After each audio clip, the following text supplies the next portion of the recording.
இங்கே இருக்கக்கூடிய மக்கள் எல்லாம் கொதித்தெழுந்தார்கள், கிளர்ந்தெழுந்தார்கள்.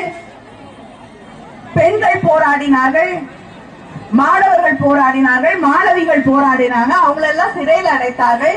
என்ன கேட்டாங்க? மக்கள் கேட்டார்கள், டாஸ்மாக் கடைகளை மூடுங்கள். தமிழ்நாட்டில் இருக்கக்கூடிய அத்தனை குடும்பங்களும் அழிந்து கொண்டிருக்கிறது. வீட்டுக்கு வர வேண்டிய வருமானம் வருவதில்லை, பிள்ளைகள் படிக்க முடியவில்லை, வீட்டு வாடகை கட்ட முடியல, சாப்பாடு வாங்க முடியல, துணி வாங்க முடியல, வாழ முடியவில்லை. எத்தனை இளைஞர்கள் பாதிக்கப்பட்டு உயிரிழக்கக்கூடிய நிலை.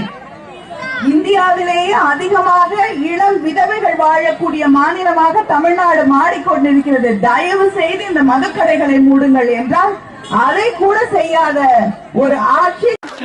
சாம்பார் ஆப் எனக்கு